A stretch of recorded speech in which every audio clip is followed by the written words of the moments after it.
서병철 회장의 장례식은 조용했다. 너무 조용해서 오히려 그 침묵이 사람들의 가슴을 더 세게 짓눌렀다. 서울 근교 양평의 오래된 본가. 정원에 심어진 소나무들은 아직도 푸르렀지만 그날따라 바람에 흔들리는 가지들이 마치 무언의 애도를 보내는 듯 보였다. 검은 정장을 입은 사람들은 낮은 목소리로 인사를 나눴고 누구도 크게 울지 않았다. 서병철이라는 이름은 평생 그래왔듯 죽음 앞에서도 소란을 허락하지 않았다. 서민주는 영정사진 앞에 오래 서 있었다. 아버지의 얼굴은 사진 속에서도 담담했다. 사업가로서의 날카로움보다 묵묵히 세상을 견디던 한 남자의 표정에 가까웠다. 아버지는 늘 이렇게 조용한 분이었지. 민주는 속으로 중얼거렸다. 어릴 적 기억 속의 아버지는 화려한 성공담을 늘어놓는 사람이 아니었다. 대신 손에 기름때를 묻힌 채 오래된 차고에서 시간을 보내곤 했다.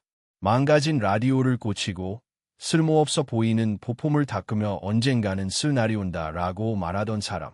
반면 민준의 동생 서지우는 장례식 내내 시계를 자주 확인했다.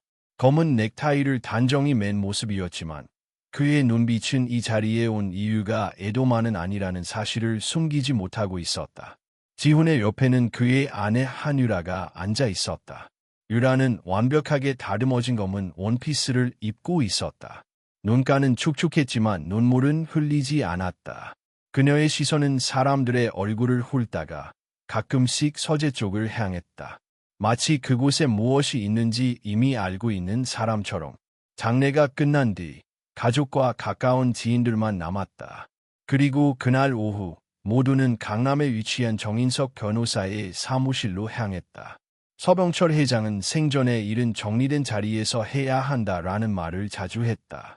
죽음 이후의 일마저도 그는 정리된 공간에서 치르길 원했던 것처럼 보였다.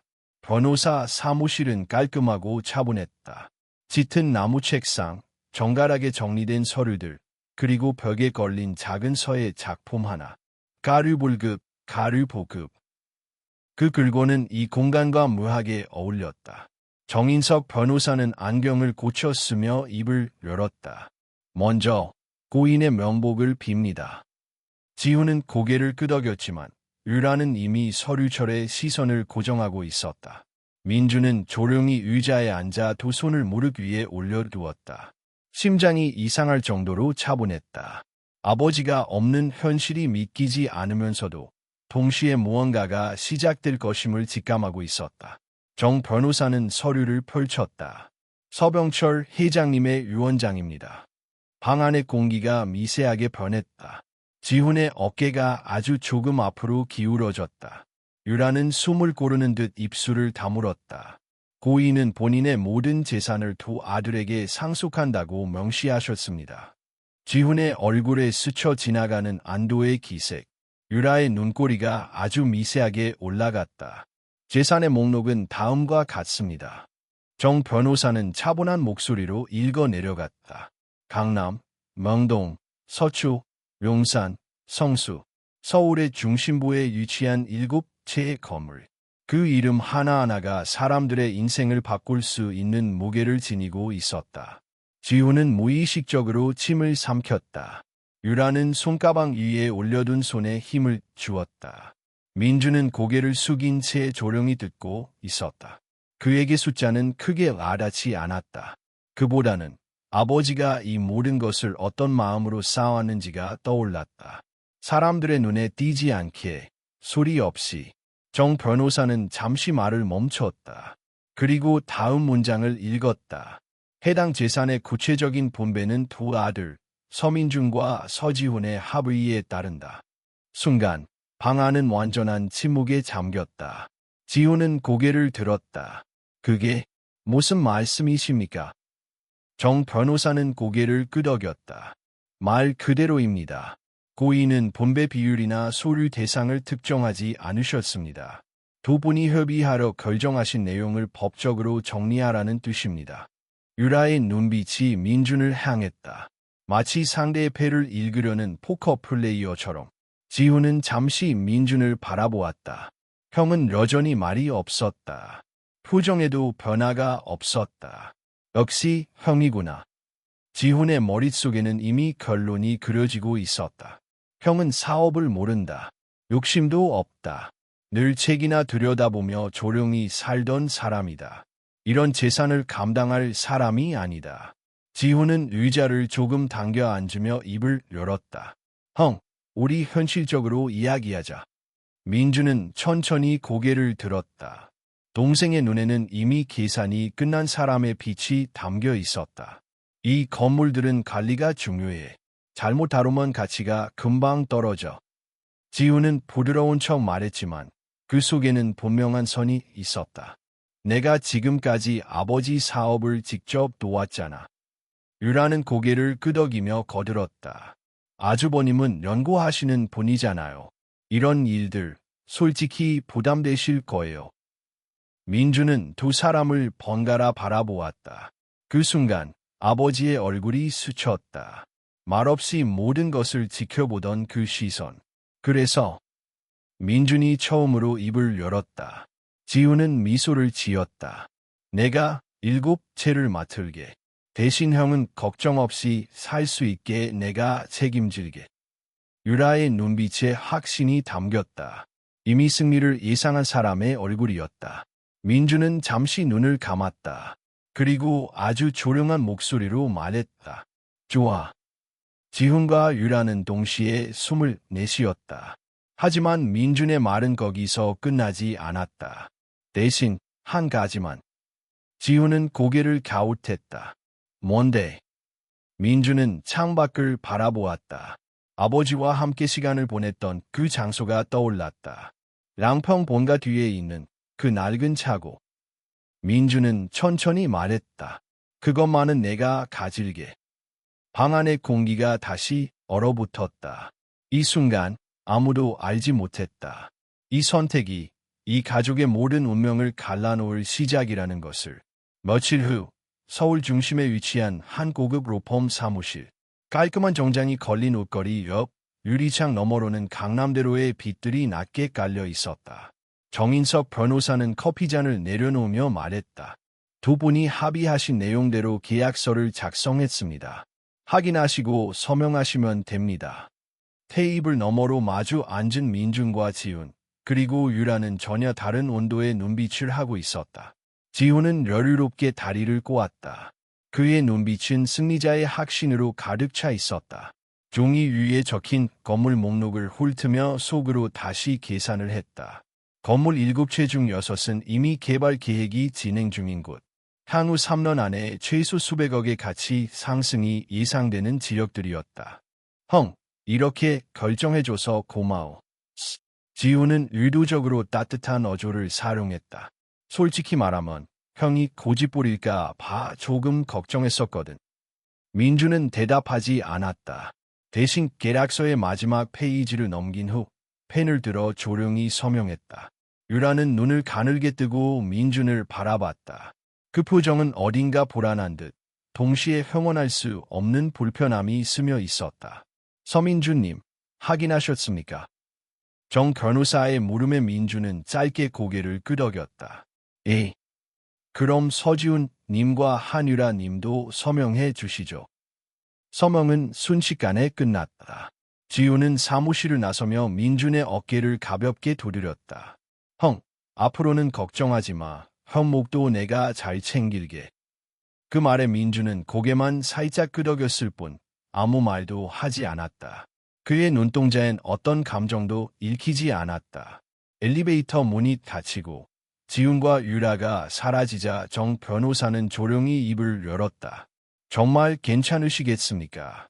다른 가족들은 이해하지 못할 수도 있습니다. 민주는 잠시 정 변호사를 바라보다가 조용히 대답했다. 그 차고 아버지와 나 사이에만 있는 공간이었습니다. 정 변호사는 고개를 끄덕였다. 오랜 친구의 아들이라는 이유로 그는 민준을 어린 시절부터 보아왔다. 사업엔 관심이 없던 아이. 하지만 한번 붙잡은 일에는 끝까지 파고들던 성격. 그 안에 무엇이 있는지 형은 알고 있었던 걸까요? 민준은 조용히 미소를 지었다. 모릅니다. 아무도 모릅니다. 저도 아직 전부는 모르니까요. 그날 밤, 민주는 낭평 본가로 돌아갔다. 늦은 밤, 혼자 걷는 정원길은 이상할 정도로 낯설지 않았다. 문을 열고 차고에 들어서자 여전히 공간은 침묵 속에 잠겨 있었다. 그러나 그 침묵은 더 이상 공허하지 않았다. 작업대 위에 놓인 공구함, 한쪽 벽에 걸린 오래된 달력, 그리고 그 중심에 있는 현대폰이 1세대, 검은 천으로 덮여 있던 그 차. 민주는 천을 조심스레 걷어냈다. 차의 바디는 생각보다 훨씬 잘 보존되어 있었다. 아버지는 이 차를 단순한 물건으로 생각하지 않았다. 이건 일종의 기억 저장소였다. 운전석 문을 열고 들어서자 익숙한 향이 코끝을 스쳤다. 가죽 시트, 오래된 나무 핸들, 그리고 대시보드에 붙은 작은 은색 로고. 그 로고 뒤편에 숨겨진 작은 홈을 눌러 열자 그 안에서 검은 상자가 나왔다. 그 상자는 지난번에 열어보았던 것. 그러나 이번에는 그 안에 든 서류와 메모를 하나하나 다시 꺼내어 보기 시작했다. 강릉 토지 매입 계획서, 세금 우회 신탁 자산 목록, 국제 계좌 정보, 청년 재능 육성센터 설계도. 민주는 숨을 고르며 그중 하나의 서류를 꺼냈다. 서병철 개인 자산, 미공개 내역. 거기에는 그 어떤 건물보다도 더 값진 숫자들이 적혀 있었다. 국내의 주식, 금괴, 미술품, 심지어는 가상화폐까지. 그리고 그것들이 모두 차고의 바닥 아래 특정 위치에 보관되어 있다는 지시. 민주는 그 위치를 따라 땅을 열었다. 그 아래엔 금고 하나가 있었다. 지문 인식과 비밀번호를 동시에 요구하는 복합형 구조. 지문은 예상대로 아버지가 남겨놓은 USB 속 3D 데이터와 맞물려 있었다. 금고가 딸깍 소리를 내며 열렸다. 그 순간 민주는 마치 아버지의 손이 자신의 어깨를 조용히 눌러주는 듯한 느낌을 받았다. 너는 지킬 줄 아는 사람이니 줄 수 있다. 금고 안에는 현금과 함께 한 권의 노트가 있었다. 표지에는 손글씨로 단 한 줄만 적혀 있었다. 지킬 수 있는 자만이 가질 자격이 있다. 민주는 노트를 펼쳤다. 첫 페이지엔 아버지가 살아생전 마지막으로 쓴 글이 적혀 있었다. 재산은 결국 사람을 드러낸다. 지우는 얻었고 너는 선택했다. 내 아들이라는 이유로 아무도 자격을 가지는 건 아니다. 하지만 너는 기다릴 줄 아는 아이였다. 기다릴 줄 아는 자는 끝내 도달한다. 그날 밤 민주는 차고 안에서 하룻밤을 보냈다. 불을 끄고 조용히 천장을 바라보며 눈을 감았다. 밖에선 가을 바람이 나뭇잎을 스치고 있었고 그 안에서 서민준의 새로운 삶이 조용히 시작되고 있었다. 민주는 차고 안에서의 밤을 잊을 수 없었다. 짧은 수면, 그러나 마음은 전보다 더 맑고 명확했다. 아버지가 남긴 기록들을 하나씩 정리하며 그는 처음으로 이 유산의 진짜 의미를 마주하게 되었다. 서류들에는 단순한 자산 목록뿐만 아니라 복잡한 투자 흐름, 신탁 자금의 배치, 해외 계좌의 흐름까지 빼곡히 기록되어 있었다. 그리고 그 모든 중심에는 하나의 프로젝트가 있었다. 바로 청년 직업재활 및 전통기술 복원센터. 기술로 다시 살아나는 사람들이라는 슬로건이 첫 장에 적혀 있었다. 민주는 그 문장을 오래 바라보았다. 그것은 단순한 사회적 미담이 아니었다. 서병철이라는 거대한 기업가가 인생 마지막에 세상에 남기고 싶었던 진심이었다. 민주는 핸드폰을 꺼내 오래된 연락처 하나를 찾았다. 이정수 소장, 아버지가 생전에 자주 언급하던 기술학교 출신 장인이자 그 프로젝트의 실무 담당자였던 사람. 혹시 서민준입니다. 서병철 회장님의 아들입니다. 잠시 정적이 흐른 후 전화기 너머로 낮고 묵직한 목소리가 들려왔다. 그분 돌아가셨다는 이야기 들었습니다. 그리고 아버지가 남기신 일, 그걸 다시 이어가고 싶습니다. 짧은 대화는 다음 약속으로 이어졌다. 서울 외곽의 오래된 목공 작업장. 민주는 다음 주 그곳으로 향할 것이다. 그 시각 강남의 고급 아파트 펜트하우스에서는 전혀 다른 세계가 펼쳐지고 있었다. 지우는 샴페인을 따고 있었다. 그의 옆에는 유라, 그리고 그들이 초대한 몇몇 투자자와 업계 인사들이 앉아 있었다. 건물 정리는 생각보다 순조롭습니다. 멍동과 서초는 이미 매수 의사가 확실한 쪽이 있어요. 지우는 태블릿을 넘기며 투자 수익 예상치를 보여줬다. 모두들 고개를 끄덕이며 박수를 쳤다. 유라는 잔을 들어올렸다. 우리의 새 시작을 위하여. 사람들은 환호했고 음악은 더 커졌으며 샴페인은 연속으로 터졌다. 하지만 그 밤의 끝에서 지우는 혼자 발코니에 나와 있었다. 서울의 야경은 아름다웠지만 그의 얼굴은 평온하지 않았다. 형은 지금 뭘 하고 있을까? 중얼거린 말은 아무에게도 들리지 않았다. 며칠 후 민주는 낭평에서 서울로 올라왔다. 강릉 토지 매입 문서를 따라 해당 구청을 방문하고 재개발 가능성을 확인했다. 그리고 곧바로 중소기업청에 문의하여 청년교육센터 설립 절차를 검토했다. 그는 느리지만 꾸준히 움직였다. 소리 없는 준비, 계획, 사람들과의 만남. 아버지가 원했던 방식 그대로. 반면 지우는 점점 더 많은 투자권에 손을 대기 시작했다. 처음엔 부동산, 그 다음은 고급 와인 스윗, 그리고 NFT 기반 예술품 거래 플랫폼까지. 이 시장은 아직 포화되지 않았습니다. 빠르게 들어가면 선점 효과를 누릴 수 있죠. 지우는 점점 말이 빨라졌고 투자자들을 설득하는 기술도 능숙해졌다. 그러나 내부에서 작은 금이 생기기 시작했다. 홍보에 쓰인 금액이 예상보다 커졌고 몇몇 계약이 지연되기 시작했다. 유라는 그 사실을 알고 있었지만 입을 다물었다. 어느 날 밤 지훈이 서재에서 자료를 정리하고 있을 때였다. 유라가 조용히 들어왔다. 요즘 너무 무리하는 거 아나? 지훈은 고개를 들지 않고 대답했다. 지금 아니면 안 돼. 지금이 기회야. 이 타이밍 놓치면 아무 의미 없어. 유라는 한숨을 쉬며 자리를 떴다. 그녀의 눈엔 보란이 담겨 있었다. 그리고 그 보란은 그리 오래가지 않아 현실이 되었다.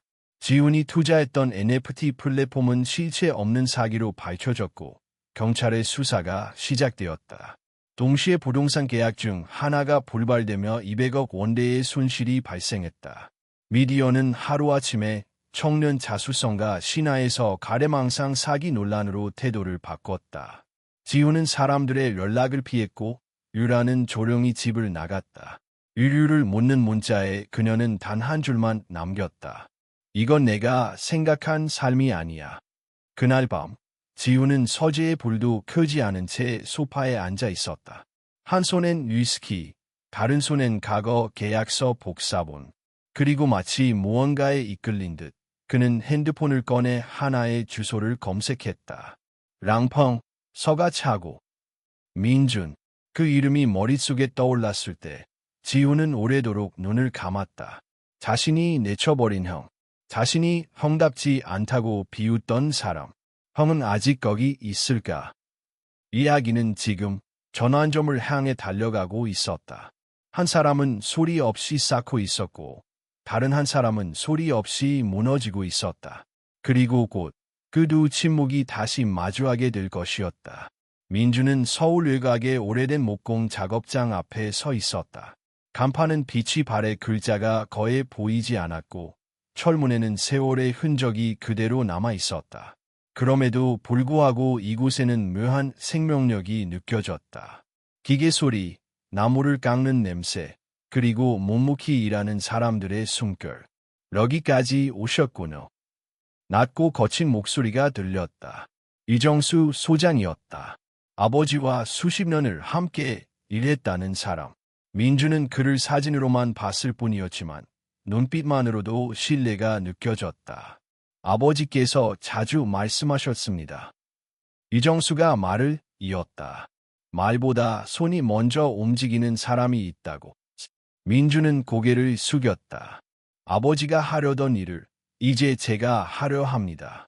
작업장 안에는 10여 명 남짓한 사람들이 각자의 작업에 몰두하고 있었다. 대부분은 중년 이상의 장인들이었고 몇몇은 아직 손놀림이 서툰 젊은이들이었다. 여기 있는 아이들 대부분은 한 번씩 인생에서 밀려난 경험이 있습니다. 이정수는 조용히 설명했다. 공장에서 잘리고 기술이 없다는 이유로 외면받고 다시 시작할 기회를 잃은 아이들이죠. 민주는 그 말에 쉽게 고개를 끄덕이지 못했다. 아버지가 왜 이 프로젝트를 마지막까지 품고 있었는지 이제야 분명히 알 것 같았다. 센터를 세우겠습니다. 민준이 말했다. 단순한 교육기관이 아니라 실패해도 다시 돌아올 수 있는 곳으로. 이정수는 잠시 민준을 바라보다가 천천히 미소를 지었다. 그 말, 회장님께서도 똑같이 하셨습니다. 그날 이후 민준의 일상은 빠르게 바뀌었다. 아침에는 관련 법규와 설립 절차를 검토하고 오후에는 사람들을 만났으며 밤에는 아버지가 남긴 노트를 다시 읽었다. 그 노트에는 단순한 투자 지침만 적혀 있지 않았다. 사람을 보는 기준, 실패를 판단하는 기준, 그리고 무엇보다 기다림에 대한 기록이 반복해서 등장했다. 급한 사람에게는 절대 큰 것을 맡기지 마라. 큰 것을 맡길 수 있는 사람은 이미 충분히 오래 기다려본 사람이다. 민주는 그 문장을 여러 번 읽었다. 한편 지훈의 시간은 전혀 다른 방향으로 흐르고 있었다. 그는 더 이상 강남의 펜트하우스에 머물지 않았다. 대출 연체 통지서와 법무법인에 연락이 쌓여가자 지훈은 임시로 호텔에 머물고 있었다. 방 안은 지나치게 조용했다.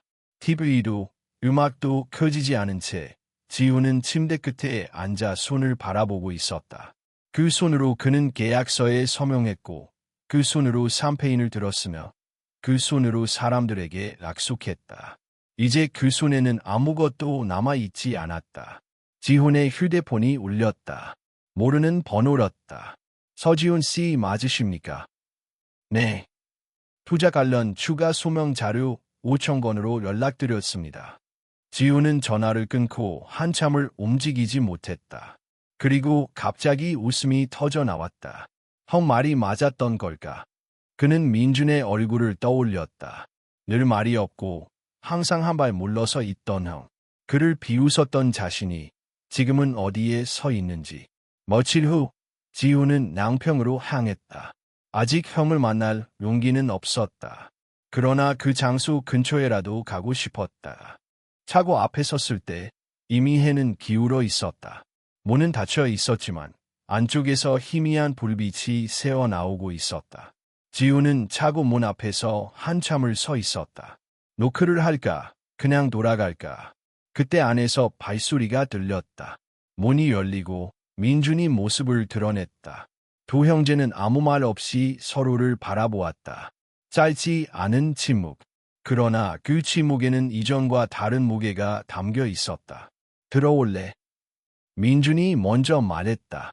지훈은 고개를 끄덕였다. 차고 안은 정리되어 있었다. 이전보다 훨씬 더. 서류는 정리되어 있었고 작업대 위에는 새로운 설계도가 펼쳐져 있었다. 뭐 하는 거야? 지훈이 물었다. 아버지가 하려던 일. 민준은 담담하게 답했다. 지훈은 더 묻지 않았다. 그는 차고 안을 둘러보며 자신이 선택하지 않은 세계를 처음으로 마주하고 있었다. 형. 지훈이 입을 열었다. 나 지금 많이 망가졌어. 민준은 아무 말도 하지 않았다. 대신 지훈 앞에 따뜻한 차 한 잔을 놓았다. 그래도 괜찮아. 민준이 말했다. 망가졌다는 걸 아는 사람은 아직 끝난 게 아니니까. 지훈의 눈이 흔들렸다. 그는 고개를 숙인 채 아무 말도 하지 못했다. 그날 밤 지훈은 차고에서 잠들었다. 아무 약속도 아무 해결책도 나오지 않았지만 두 형제는 처음으로 같은 공간에서 같은 침묵을 나누고 있었다. 그리고 그 침묵 속에서 아버지가 남긴 마지막 시험은 서서히 다음 단계로 나아가고 있었다. 다음 날 아침, 차고에는 묘한 정적이 감돌고 있었다. 지훈은 소파에서 눈을 떴다. 낯선 공간이 아니었음에도 그는 잠시 자신이 어디에 있는지 인식하지 못했다. 천천히 시야가 또렷해지자 나무 냄새와 기계 기름 냄새가 섞인 공기가 코끝을 스쳤다. 형. 민주는 이미 일어나 있었다. 작업대 앞에서 서류를 정리하고 있었고 지훈이 깨어난 것을 보고도 특별한 반응을 보이지 않았다. 아침 먹고 갈래? 민준의 목소리는 여전히 담담했다. 지훈은 고개를 끄덕였다. 말을 꺼내지 못한 채 그는 테이블 위에 놓인 간단한 식사를 바라보았다. 집에서, 아니 정확히 말하면 부모의 집에서 이런 아침을 함께 보낸 것이 언제였는지 기억조차 나지 않았다. 식사 내내 두 사람은 거의 말을 하지 않았다. 그러나 침묵은 어색하지 않았다. 지훈은 그 사실이 오히려 더 견디기 힘들었다. 형은 날 원망하지 않아? 결국 지훈이 먼저 입을 열었다. 민주는 젓가락을 내려놓고 잠시 생각하다가 대답했다. 원망할 이유는 없어. 선택은 내가 했고 결과도 내 몫이니까. 그 말은 차가웠지만 동시에 이상할 만큼 공정했다. 지훈은 아무 말도 하지 못했다. 그날 오후 민주는 서울로 향했다. 청년기술센터 설립과 관련해 첫 공식 미팅이 예정되어 있었다. 관할구청 관계자, 지역 상인회 대표, 그리고 소규모 투자자 몇 명이 참석하는 자리였다. 회의실의 분위기는 조심스러웠다. 민준이 제시한 계획은 이상적이었지만 현실성에 대한 의문이 따라붙었다. 무료 교육이라면 지속 가능성이 문제입니다. 한 관계자가 말했다. 수익 구조 없이 얼마나 버틸 수 있을까요?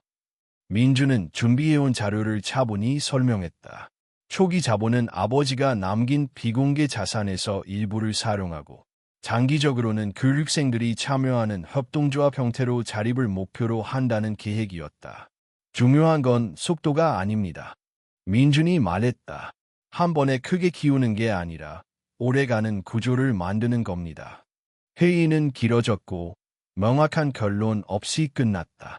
그러나 몇몇 참석자의 표정에는 미묘한 변화가 감지되었다.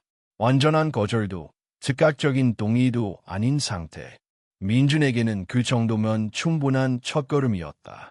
그 시각 지훈은 혼자 서울 시내를 배회하고 있었다. 호텔 체크아웃 시간이 다가왔지만 갈 곳이 없었다. 전화는 계속 울렸고 그는 모두 무시했다. 그러다 한 통의 문자가 눈에 들어왔다. 서지훈 씨, 내일 오전까지 출석 요청드립니다. 지훈은 그 자리에 멈춰 섰다. 거리의 소음이 갑자기 멀어지는 느낌이었다. 그는 처음으로 자신의 상황을 직면했다. 이건 단순한 실패가 아니었다. 되돌릴 수 없는 선을 넘어버린 결과였다. 그날 밤, 지훈은 다시 양평으로 돌아왔다. 차고 앞에서 한참을 서 있다가 문을 두드렸다. 형, 나 잠깐 얘기할 수 있을까? 민주는 말없이 문을 열어주었다. 지훈은 주저앉듯 의자에 앉았다. 손이 떨리고 있었다. 내일 조사 받아야 해. 그는 고개를 숙인 채 말했다. 이번엔 그냥 끝날 문제가 아닌 것 같아. 민주는 지훈을 바라보았다. 그 눈빛에는 연민도 분노도 없었다. 다만 오래 생각한 사람 특유의 깊이가 있었다. 그래서 민준이 물었다. 지훈은 숨을 깊이 들이마셨다. 형한테 부탁하고 싶어. 잠시 말을 멈췄다가 다시 입을 열었다. 도망치게 해달라는 건 아니야. 그냥 혼자 감당하기엔 너무 무거워. 민준은 대답하지 않았다. 그는 차고 한쪽에 놓인 아버지의 노트를 집어들었다. 그리고 지훈 앞에 펼쳐보았다. 아버지가 이런 말을 남기셨어. 민준이 조용히 읽었다.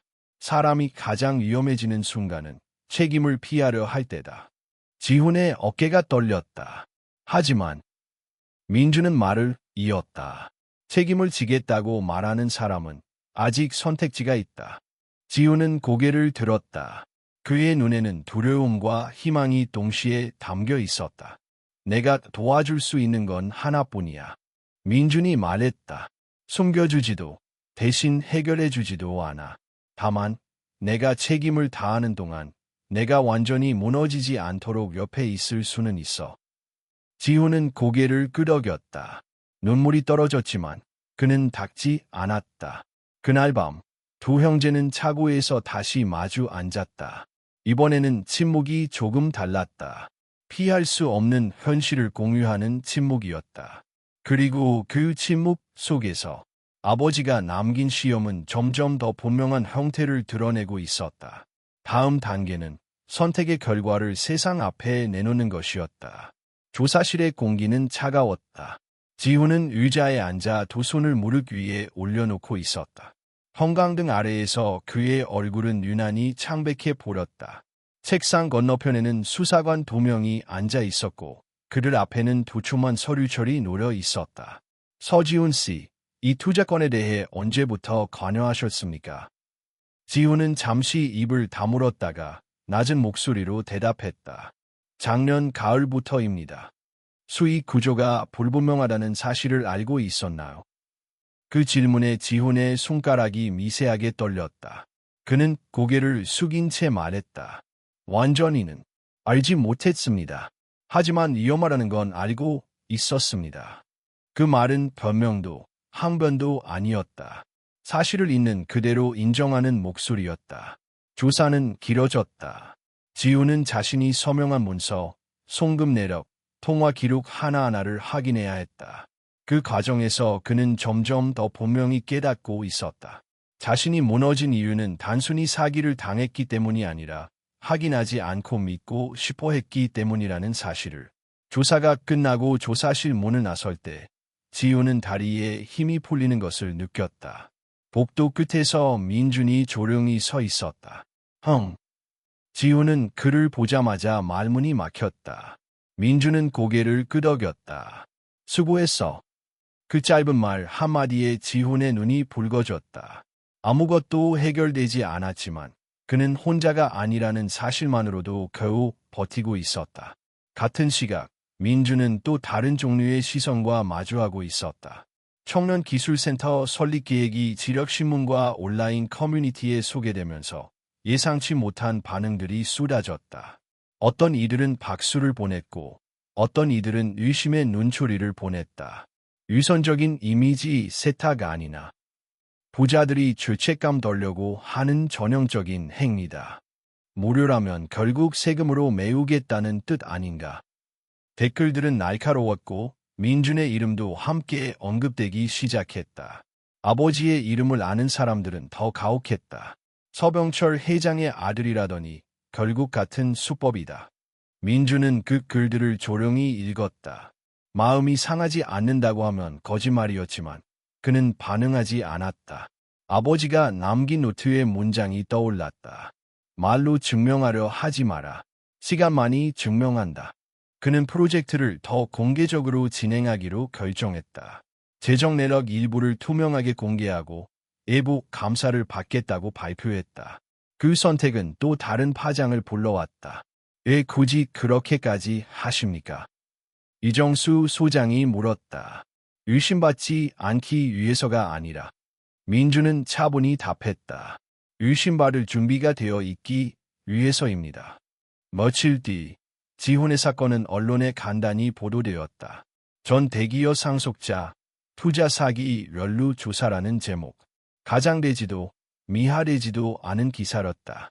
그러나 그 한 줄은 지훈의 과거를 완전히 지워버리기에 충분했다. 지훈은 그 기사를 읽고 한참을 멍하니 있었다. 그리고 조용히 신문을 접었다. 이제 다들 알겠지. 그가 말했다. 민준은 고개를 저었다. 아니, 이제 시작이야. 지훈은 형을 바라보았다. 형은 내가 이렇게 되는 걸 예상했어. 민준은 잠시 생각하다가 솔직하게 답했다. 예상했다기보다는 가능성을 알고 있었지. 그 말에 지훈의 얼굴이 굳어졌다. 그럼에도 불구하고 얘 말리지 않았어. 민준은 시선을 돌려 차고 안쪽을 바라보았다. 아버지의 차, 작업대, 그리고 아직 완성되지 않은 설계도들. 말렸어도 넌 멈추지 않았을 거라. 민준이 말했다. 그땐 내가 나를 믿지 않았으니까. 지훈은 아무 말도 하지 못했다. 그 말은 부정할 수 없을 만큼 정확했다. 며칠 후 민준은 첫 공개 설명회를 열었다. 지역 주민들, 언론, 그리고 프로젝트에 관심을 가진 청년들이 모였다. 이 센터는 성공한 사람을 더 성공하게 만드는 곳이 아닙니다. 민주는 마이크 앞에서 말했다. 실패를 경험한 사람들이 다시 시도할 수 있도록 돕는 곳입니다. 질문이 이어졌다. 왜 무료입니까? 왜 당신이 이걸 합니까? 민주는 잠시 숨을 고른 뒤 대답했다. 누군가는 실패해도 돌아올 곳이 있다는 걸 믿어야 합니다. 그 믿음이 없다면 우리는 너무 쉽게 사람을 버리게 됩니다. 그 말은 지훈을 향한 것이기도 했다. 그리고 스스로를 향한 다짐이기도 했다. 설명회가 끝난 뒤 민주는 차고로 돌아왔다. 지훈은 혼자 작업대 앞에 앉아 있었다. 아버지가 남긴 오래된 도면을 들여다보고 있었다. 이거. 지훈이 말했다. 아버지가 왜 이걸 그렇게 아끼셨는지 이제 조금 알 것 같아. 민주는 고개를 끄덕였다. 늦게 알았다고 해서 의미가 사라지는 건 아니야. 지훈은 천천히 숨을 내쉬었다. 그의 삶은 아직 불안정했고 결과는 알 수 없었다. 그러나 적어도 그는 이제 도망치지 않고 서 있었다.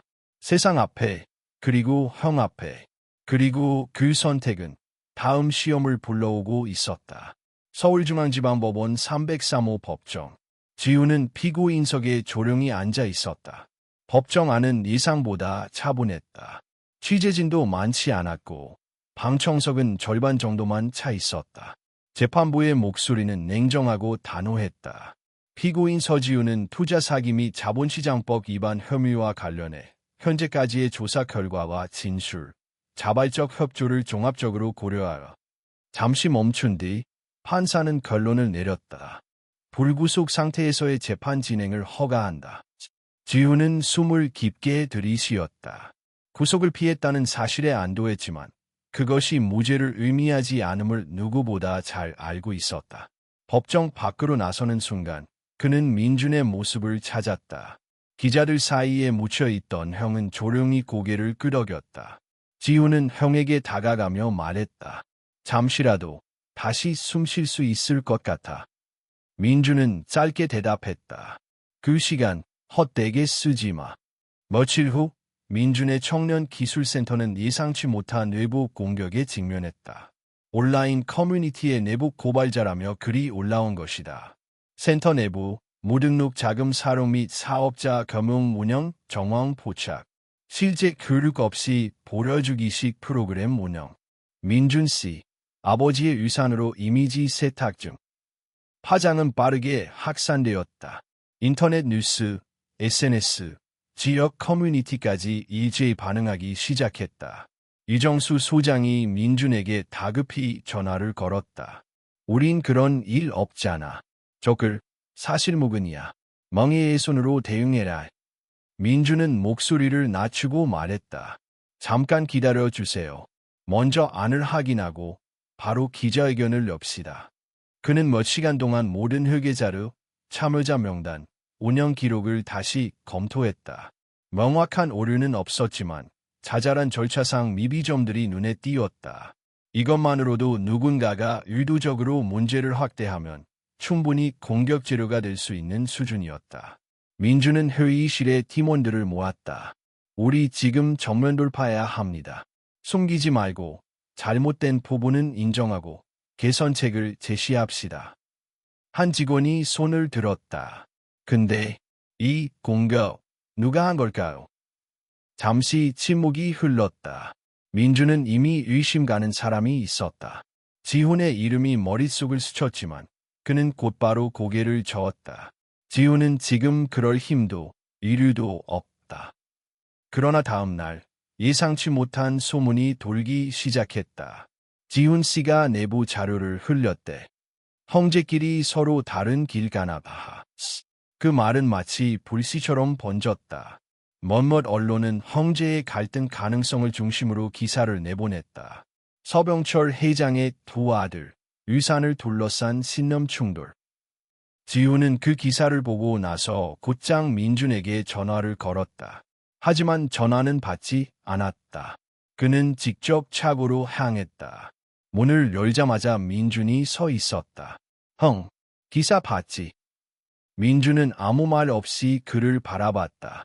지우는 당황한 얼굴로 말을 이었다. 형, 나 그런 짓 안 했어. 나 그런 사람 아니야. 민주는 조용히 물었다. 그럼 누가 했을까? 지우는 말문이 막혔다. 자신을 믿어달라고 말하고 싶었지만 스스로를 돌아보면 그럴 자격이 있는지조차 의문이었다. 형, 진짜로. 지금은 나 다른 사람이야. 정말이야. 민주는 한참을 지훈의 얼굴을 바라보다가 말했다. 믿고 싶어. 하지만 믿는 것도 선택이 필요해. 그 말에 지훈의 눈동자가 흔들렸다. 그는 깊게 고개를 숙였다. 그 선택, 내가 만들게 할 수는 없어. 민주는 차고 안쪽으로 걸어가며 답했다. 너 스스로 증명해야 해. 이번에는 말이 아니라 행동으로. 며칠 뒤 민주는 공개 기자회견을 열었다. 그는 모든 운영 자료를 투명하게 공개하고 지적받은 미비점을 솔직히 인정했다. 우리는 완벽하지 않습니다. 그러나 고치기 위해 최선을 다할 것입니다. 이 프로젝트는 실패자들을 위한 것이 아니라 다시 일어서려는 이들을 위한 것입니다. 회견이 끝난 후 기자 한 명이 물었다. 동생 분과의 관계는 어떻습니까? 이번 고발이 내부 정보에서 비롯됐다는 이야기도 있습니다. 민주는 정면을 응시하며 답했다. 그 사람은 아직 실수에서 회복 중입니다. 그걸 방해하는 건 형이 할 일이 아닙니다. 그 말은 기사보다 더 큰 울림을 주었다. 언론은 형제 간의 신뢰를 되묻기 시작했고 대중의 시선도 다시금 나뉘었다. 누군가는 너무 순진하다고 했고 또 누군가는 진짜 책임이란 저런 것이라며 박수를 보냈다. 그날 밤 지우는 홀로 앉아 형의 해견 영상을 수십 번 반복해서 보았다. 그리고 조용히 노트를 꺼내 한 문장을 적었다. 형이 믿을 수 있는 내가 되자. 지훈의 요정은 이제 다시 시작되고 있었다. 더 이상 큰 소리도 화려한 약속도 없었다. 다만 조용한 실천이 쌓이기 시작했다. 그리고 민준 또한 알았다. 믿음은 감정이 아니라 반복되는 선택이라는 것을. 청년기술센터는 드디어 문을 열었다. 설립 발표 이후 석 달. 수많은 서류 작업과 행정적 심사를 거쳐 기계 소리와 사람의 목소리가 처음으로 건물 안을 채웠다. 센터 내부는 소박했지만 기능적으로 잘 정돈되어 있었다. 목공, 금속, 가죽, 전통 자수 등 각 분야의 장인들이 직접 실습을 지도할 수 있도록 작업대와 재료들이 배치되어 있었다. 첫 교육생은 총 16명, 대부분 20대 중후반에서 30대 초반, 자퇴생, 취업 실패자, 가정 형편으로 중단된 이들, 한 번쯤 낙오자로 불렸던 이들이었다. 민주는 개강 첫날 작업복을 입고 직접 강의실을 둘러보았다. 표정은 담담했지만 손끝이 떨리는 걸 숨길 수 없었다. 이들은 민준이 책임져야 할 사람들. 그의 말 한마디, 판단 하나에 영향을 받을 인생들이었다. 오전 수업이 끝나고 이정수 소장이 조심스럽게 다가왔다. 생각보다 아이들이 훨씬 조용하네요. 아직은 낯선 거겠죠. 민준이 답했다. 근데 교사 쪽 인력 문제가 곧 닥칠 겁니다. 한 명이 갑자기 그만두겠다고 했습니다. 월급이 낮다고요. 민준은 고개를 끄덕이며 자료를 들여다봤다. 운영 초기라 호언은 제한적이었고 본인의 사비로 감당하는 것도 한계에 가까워지고 있었다. 혹시 예산 내에서 강사를 추가할 수 있는 방안이 있을까요? 이정수가 물었다. 없습니다. 지금은 버티는 게 전부예요. 민준의 목소리는 단호했지만 내면은 흔들리고 있었다. 같은 시각, 지우는 낭평 인근의 작은 카페에 앉아 있었다. 일주일 전부터 이곳에서 아르바이트를 시작했다. 최저시급에 서빙과 청소가 주 업무. 한때 억 단위 계약서를 다루던 손으로 이제는 커피잔을 닦고 있었다. 주인 아줌마는 지훈의 이력을 처음에 믿지 않았다. 진짜로 대기업 본부장이었어요. 지훈은 웃으며 고개를 끄덕였다. 네, 아주 잠깐요. 그는 일부러 언론과 연락을 끊었고 SNS로 모두 비활성화했다. 이름 섭자가 의미 없는 곳에서부터 다시 시작하고 싶었다. 그날 오후 카페에 한 손님이 들어왔다. 정장을 입은 남자. 어딘가 익숙한 얼굴이었다. 지훈은 인사를 건넸다. 어서 오세요. 남자는 그를 빤히 보며 말했다. 서지훈 씨, 맞죠? 지훈은 잠시 얼어붙었다. 기억 안 나시겠지만 예전에 투자 건으로 뵌 적 있어요. 당신한테 투자하고 전 재산 날렸죠. 지훈은 고개를 숙였다. 죄송합니다. 사과는 필요 없어요.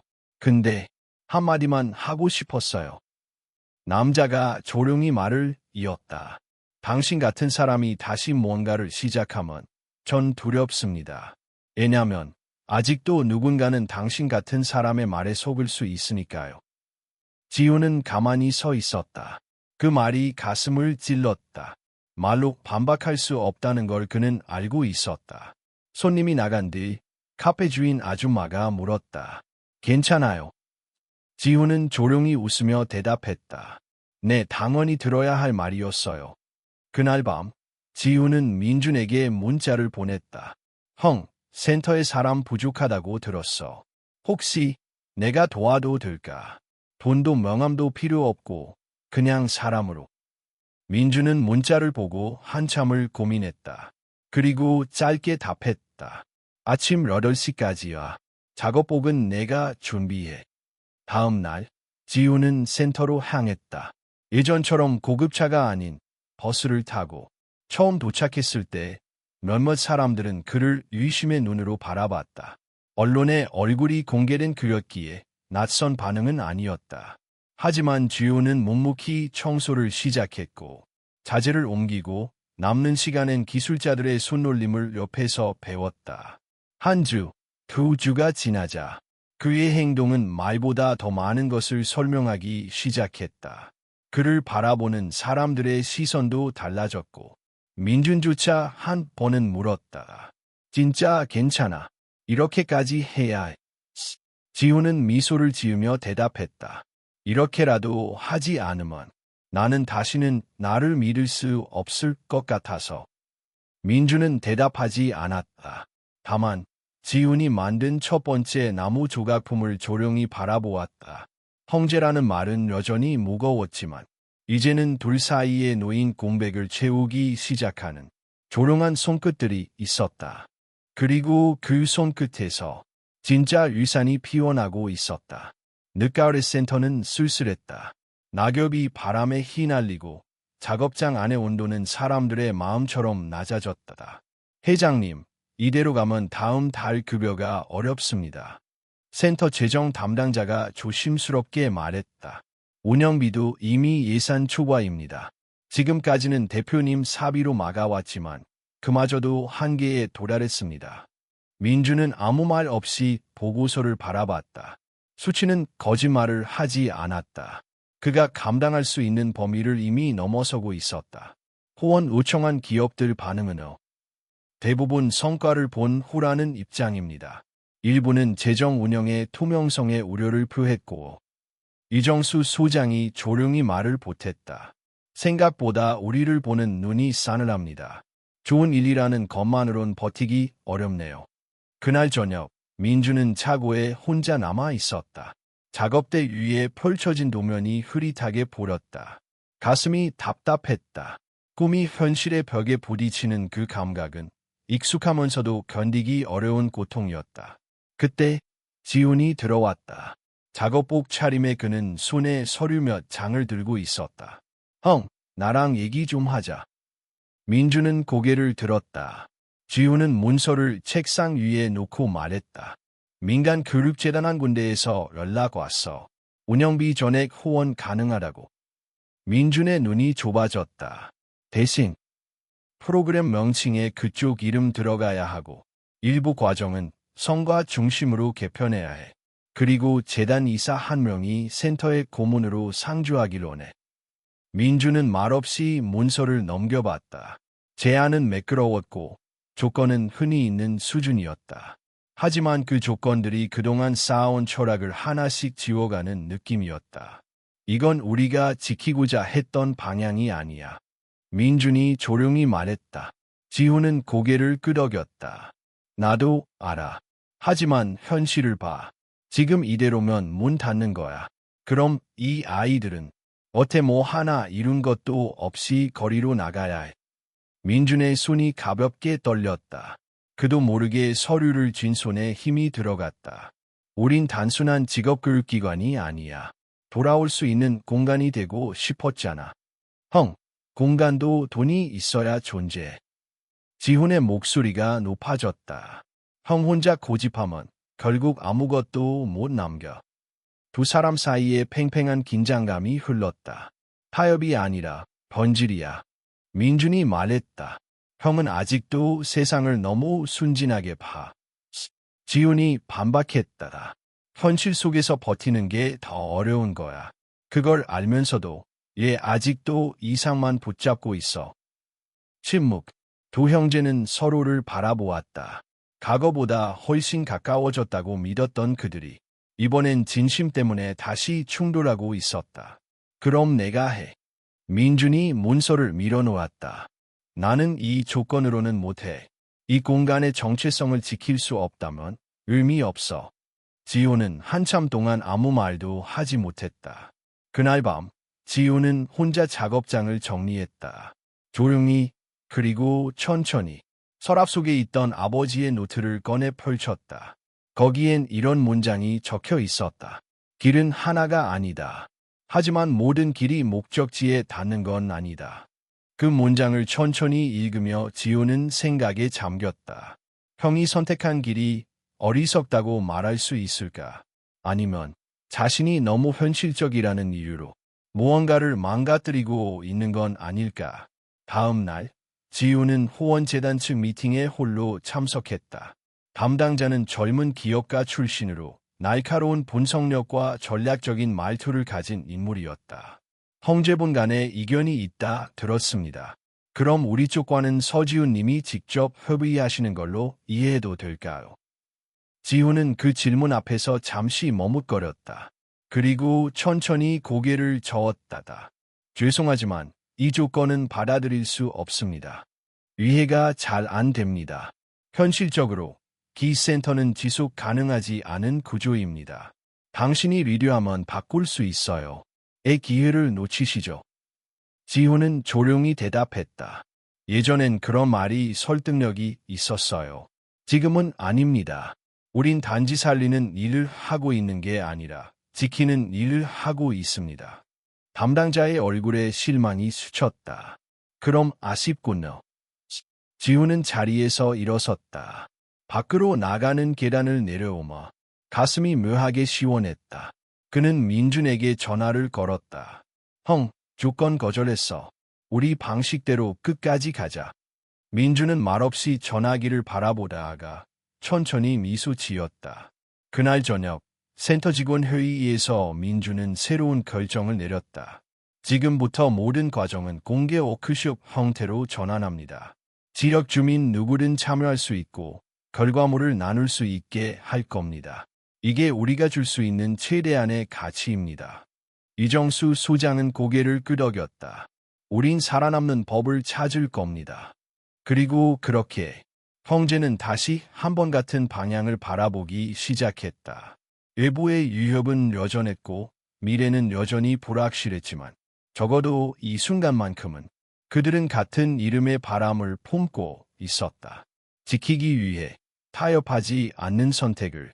겨울의 기척이 느껴지던 어느 날 아침, 민주는 차고에서 이상한 정적을 느꼈다. 작업장 안의 공기마저 평소와는 다른 긴장으로 뒤덮여 있었다. 대표님, 큰일입니다. 이정수 소장이 뛰어들어왔다. 건물주가 계약 해지를 통보했습니다. 땅을 개발하겠다고. 당장 비워달래요. 민주는 말을 잃었다. 건물은 오래된 임대 계약으로 유지되어 왔고 기부를 전제로 일정 부분 유예를 받아왔지만 이번엔 정식 개발 허가가 떨어진 상황이었다.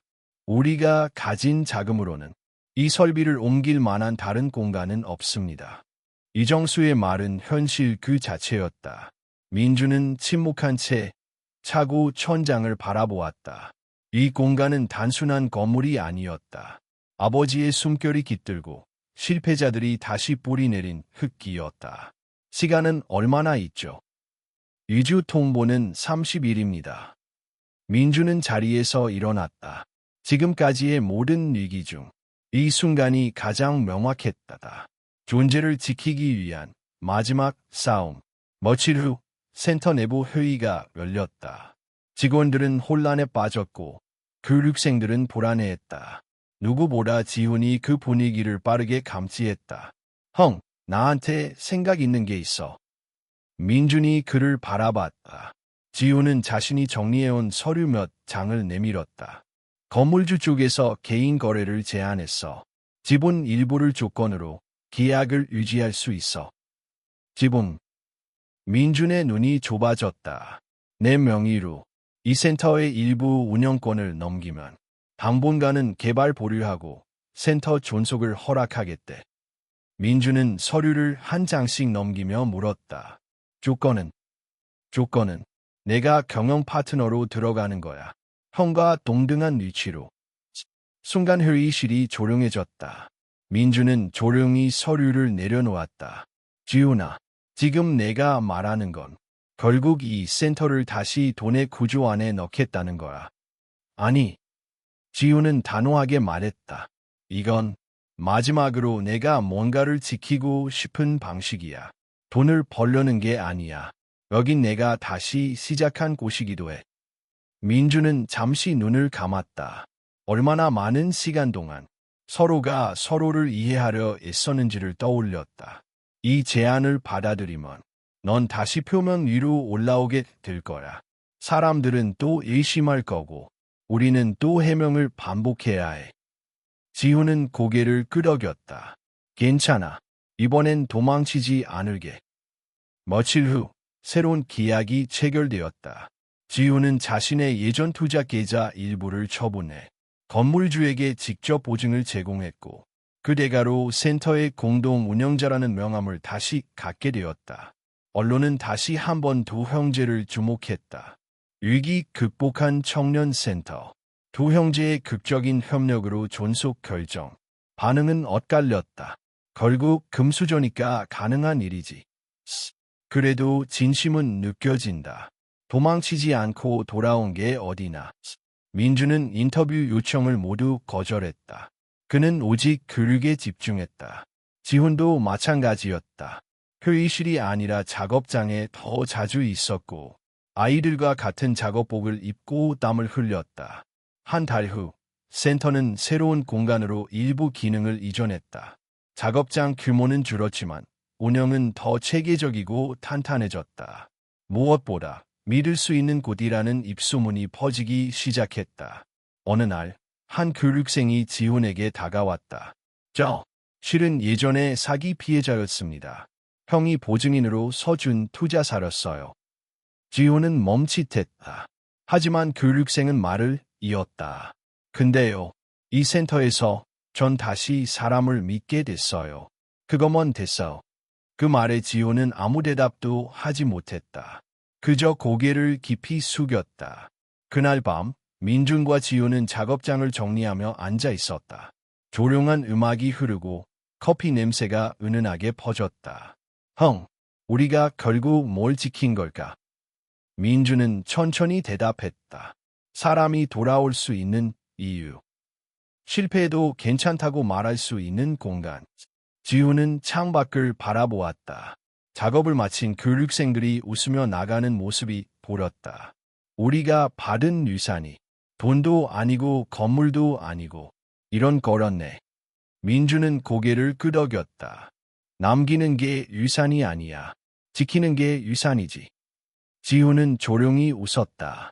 이제 그들은 어떤 말도 과장하지 않았다. 어떤 성과도 미화하지 않았다. 다만 다음 날도 같은 시간에 문을 열고 같은 공간을 지켜내는 일을 반복할 뿐이었다. 그리고 그것만으로 충분했다.